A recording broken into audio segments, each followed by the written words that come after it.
বিসমিল্লাহির রহমানির রহিম। আসসালামু আলাইকুম। সবুজের ছোঁয়া থেকে সবাইকে স্বাগত জানাচ্ছি। আপনারা কেমন আছেন? আশা করি ভালো আছেন। আমি আল্লাহর রহমতে ভালো আছি। তো বৃষ্টি পড়তেছে, ছাদে এসেছি, এসে দেখি আমার এই রঙ্গন গাছের টবটা ভেঙে গেছে। তো ভেঙে যাওয়ার পর এটাতে আসলে পানি দিলেও পানি থাকে না।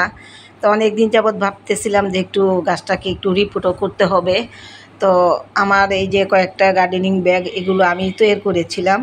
তো এগুলোর মধ্যে কিছু সবজি চারা বসানো ছিল, তো সেইগুলো তো শেষ হয়ে গেছে। এখন আবার নতুন করে সবজি বসাবো।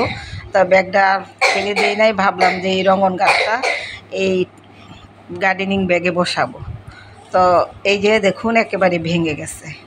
তো গাছটাও তেমন খাবারও পাচ্ছিল না, মাটিও পাচ্ছিল না, শিকড়ে ভরে গেছে। তো ভাবলাম যে গাছটাকে এখন একটু রিপোর্ট করব। তো এই যে এই টবে বসাবো এই প্লাস্টিকের। আর এখন আমি যে মাটিগুলো সরাচ্ছি না, কারণ এখন কিন্তু মাটিটা খুব ভিজা ভিজা, সবগুলো মাটি শিকড় থেকে সরে যাবে। তো সরে গেলে গাছটা একটু সমস্যা হয়ে যাবে। সেই জন্য আপাতত যেমনে আছে ঠিক তেমনি করেই বসাই দিছি। পরবর্তীতে এটা একটু শুকালে মাটি চারপাশে দিব, দিয়ে লেবেল করে তারপরে আবার নতুন মাটি দিব কিছু, আবার খাবারও দিয়ে দিব কিছু শুকনা খাবার। তো এখন আপাতত জাস্ট একটু বসায় রাখলাম।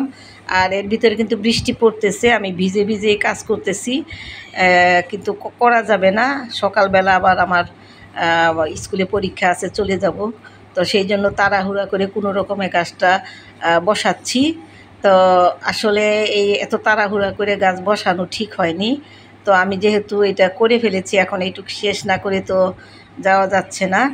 তো এই রঙন গাছের ডালটা কিন্তু আমি রংপুর থেকে এনেছিলাম, ছোট্ট একটা ডাল এনে বসিয়েছিলাম।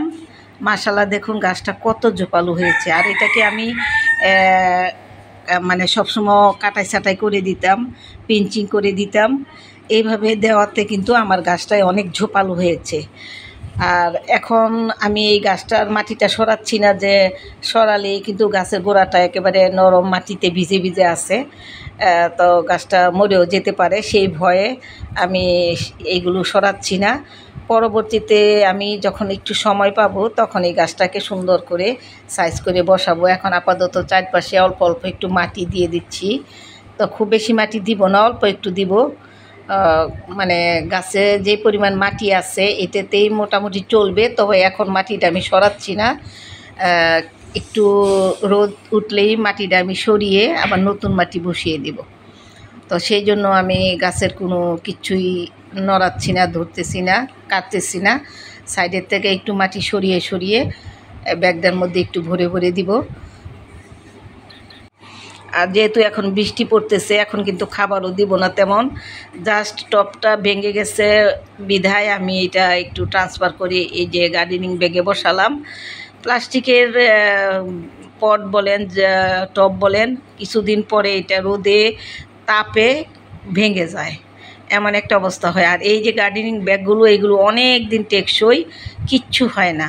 যার কারণে আমি নিজে কাগজ কিনে এনে এই গার্ডেনিং ব্যাগগুলো তৈরি করি, করে করে বিভিন্ন সবজির গাছ, ফলের গাছ, ফুলের গাছও বসাই। তো এটা বসালাম। তো আজকে এই কাজটাই করলাম, রঙ্গন গাছ। তো রঙ্গন গাছের পরিচর্যা তো আমি ওই যে কিচেন ওয়েস্ট, সবজি পচা তরল দেই। আর শুকনা খাবারের মধ্যে বিভিন্ন রকমের ডিমের খোসা, কলার খোসা, তারপরে চাপাতি, এগুলো শুকিয়ে গুঁড়া করে এগুলো গাছে দেই। তো সেই কারণেই কিন্তু আমার গাছে দেখুন কত ফুল আসছে এবং গাছের গ্রোথ কত সুন্দর।